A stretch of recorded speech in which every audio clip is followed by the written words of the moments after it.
Queridos amigos, sejam todos bem-vindos uma vez mais ao seu canal de notícias, política, críticas e análises. No vídeo de hoje trago aqui um trecho de um vídeo do respeitado Rodrigo Constantino, que é um mestre de análise política e um crítico ferrenho deste regime que nos assola. Vamos conferir. E eu sempre trago, quando tem uma notícia interessante, algo sobre a Covid, porque está logo ali, né? Foi há pouquinhos anos atrás, mas a gente tem uma memória curta, às vezes esquece. E fica repetindo os erros, então, enaltecendo jornalista picareta, autoritário, que quer monopolizar a fala em nome da ciência, governadores chineses que pregam lockdown e por aí vai. Olha só, a mulher que foi demitida nos Estados Unidos por se recusar a tomar a vacina da Covid recebeu um processo de 12 milhões de dólares. 12 milhões de dólares. Então, meus amigos, nada como o tempo e a defesa resiliente da liberdade. Né? Em nome da saúde pública, o Estado, em vários países no Ocidente, arrombou a porta dos indivíduos, forçou substância experimental no braço de muita gente.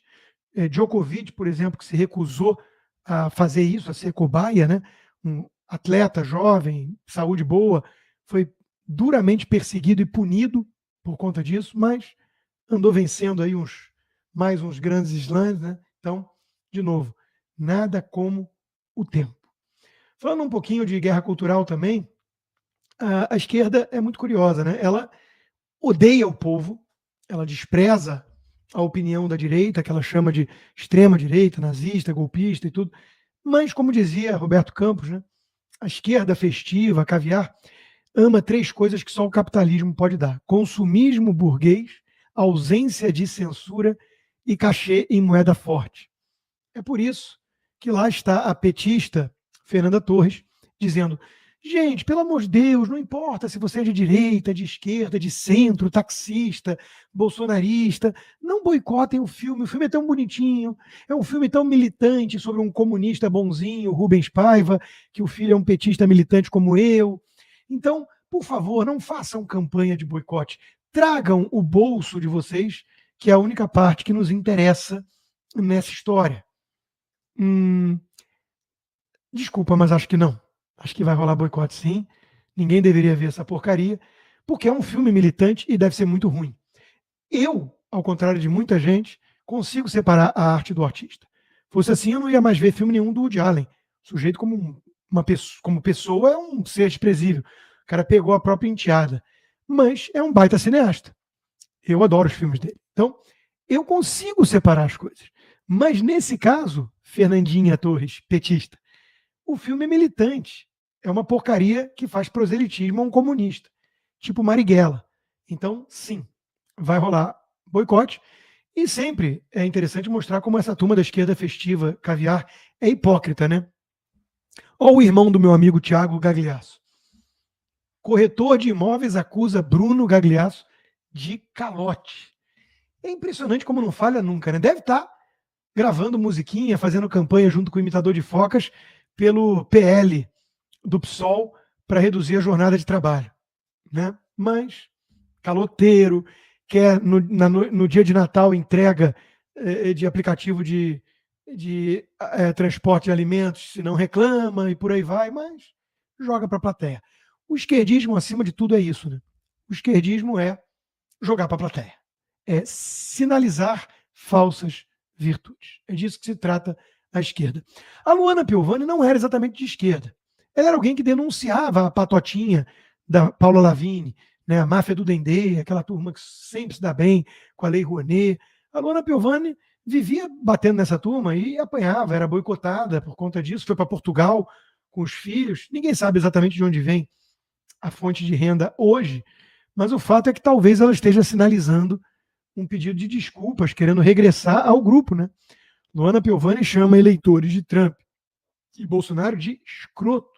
É porque, claro, nós precisamos superar o ódio. Temos que unir o povo.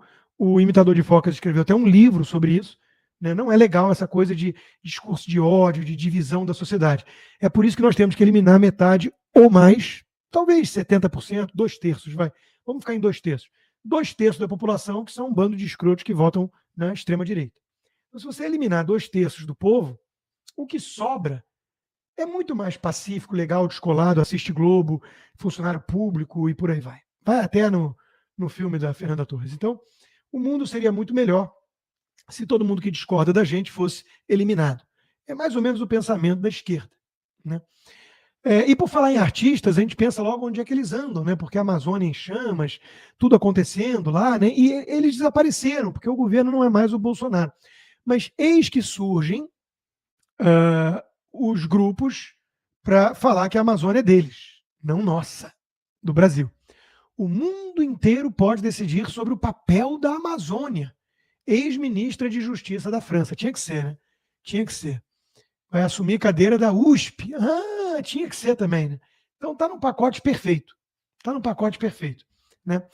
O Lula oferece de vez em quando uns espelhinhos da era moderna, que são recursos naturais um pouquinho mais ricos do que o que entregavam antigamente, do que o pau-brasil, digamos, mas ainda assim em troca de espelhinhos, né? O Macron vai, flerta com a Janja, abraça o Lula e volta com nossos recursos, ou então mantendo o subdesenvolvimento do país, que seria um grande competidor, e mesmo com tantas restrições dos ruralistas franceses, e todo mundo acha lindo, e nessa hora, aquele pessoal todo que falou viva o STF contra o Elon Musk, como é que fica a soberania nacional, gringo go home, e não sei o quê, esse pessoal desaparece.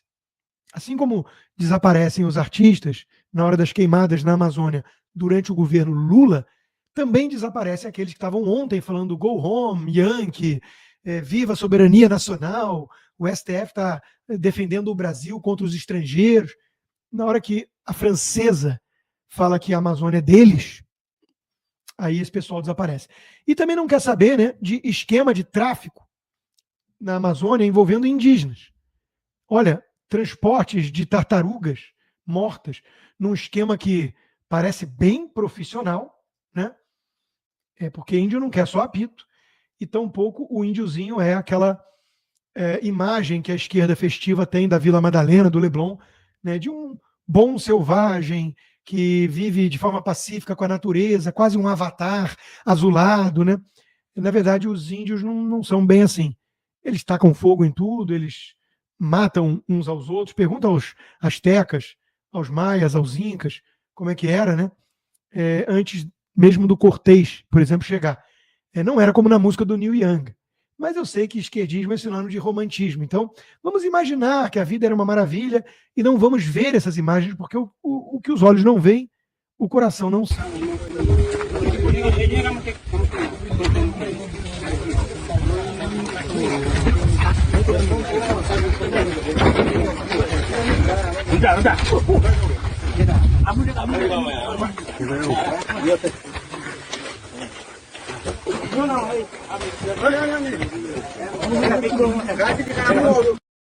Parece um esquema bem profissa, né? O que será que eles fazem com as tartarugas mortas?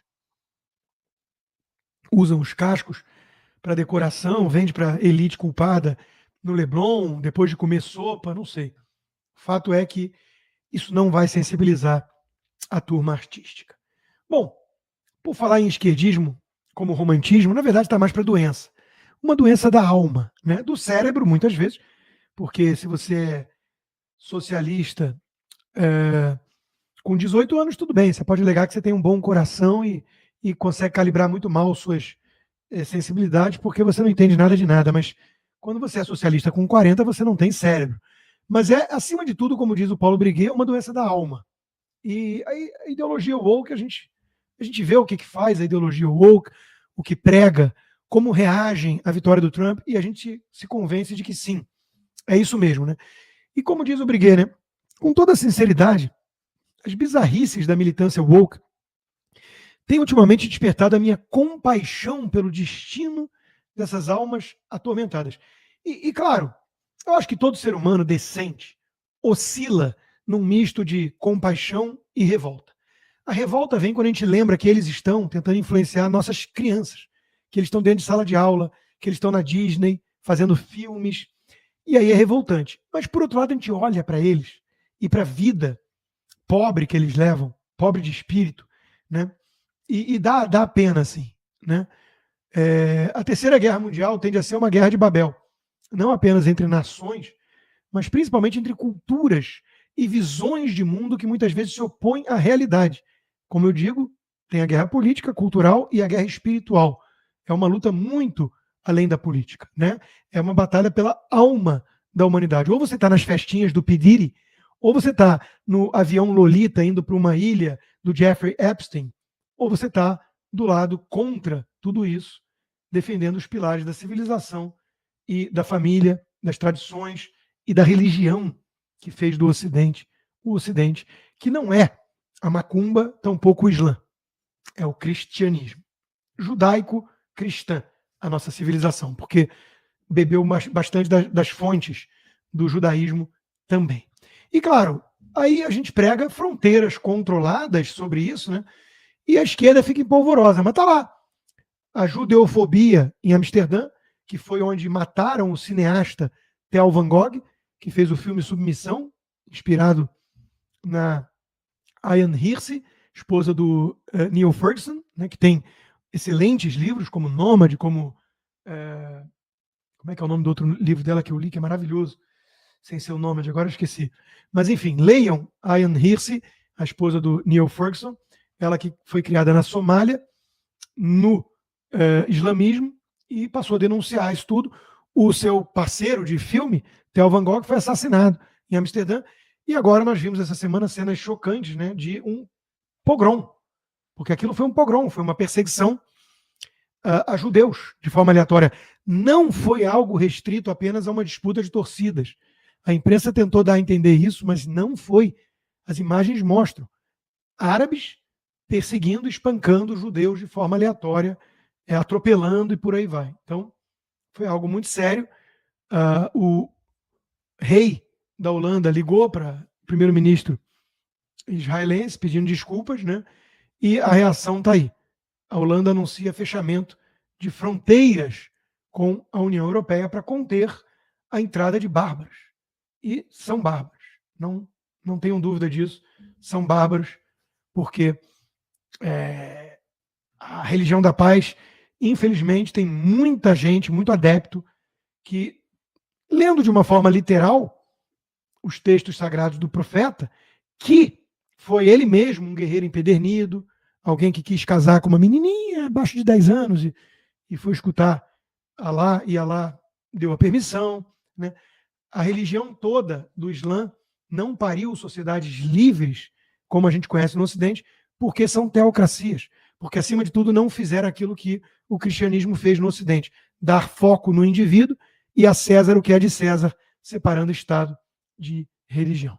Então, vamos lá. Eu falei do Bolsonaro, acima de tudo. O texto que Bolsonaro publicou na Folha de São Paulo está excelente, muito bem escrito, chamando a atenção justamente para o fato de que a bolha que diz lutar pela democracia, destruindo-a, fica encastelada e perde o contato com a realidade, que a direita veio para defender a voz do povo. E não há nada mais forte como uma ideia cuja hora é chegada, como diria Victor Hugo, autor de Os Miseráveis. E a ideia da direita está aí, gente, para quem quiser ouvir. Então não adianta, como disse o próprio Bolsonaro, perseguir uma liderança, vão surgir outras. Então o recado está claro. Vocês só vão ter duas opções: aceitar a democracia, e isso envolve aceitar o povo de direita que quer participar, ou partir para uma ditadura altamente repressiva, autoritária. Não vai ter como você manter as aparências e o meio termo. Então, um texto muito bem escrito de Jair Bolsonaro na Folha de São Paulo. Ventos de mudança da vitória do Trump? Bom, no mesmo dia, o advogado do Bolsonaro publicou no Globo um texto atacando a postura do STF em relação ao foro privilegiado. Eu acho que são ventos de mudança. Quero crer que sim. Mas no Brasil o buraco é mais embaixo. Vai levar mais tempo até a gente reverter esse quadro. Enquanto isso, a gente se diverte com a esquerda se descabelando e fazendo cara feia para o Bolsonaro publicando na Folha. Eu me sinto pessoalmente atacada quando vejo o Bolsonaro tendo espaço num jornal para falar de democracia. Não pode. Eu li o livro do Imitador de Focas. Tolerância é eliminar mais da metade do povo. Só aí vamos ter paz. Onde já se viu uma democracia onde respeita-se a opinião do eleitor que vota na direita? Isso não é democracia. Democracia nos Estados Unidos? Claro que não. Democracia é quando vence a esquerda. Só ali há democracia. Por exemplo, Venezuela. A Gleisi Hoffmann compara o artigo do Bolsonaro a um assassino defendendo o direito à vida. E o Bolsonaro responde no melhor estilo bolsonarista que nos faz chamá-lo de mito. A amante está nervosa. Aliás, a amante está nervosa desde a derrota acachapante da esquerda nas eleições municipais. E qual a lição que a esquerda tira disso? Precisamos de censura. Olha aí o que acontece nos Estados Unidos se o povo tem liberdade. Precisamos de censura. Dito e feito, PT apresenta o novo PL da censura para regular as redes após o crescimento da direita nas urnas. A Gleisi Hoffmann, a esquerda, o PT não escondem mais. Se eles continuarem com liberdade na rede social, vamos continuar apanhando nas urnas e isso não podemos aceitar. Apesar do absurdo dessa notícia, a gente ainda tem um alento, uma ponta de esperança por dias melhores, com profissionais da comunicação deste gabarito para poder nos informar, nos alertar e principalmente nos trazer a verdade. Comente aí o que você achou dessa análise, deixa sua curtida para ajudar o vídeo na plataforma e te espero no próximo vídeo. Um forte abraço.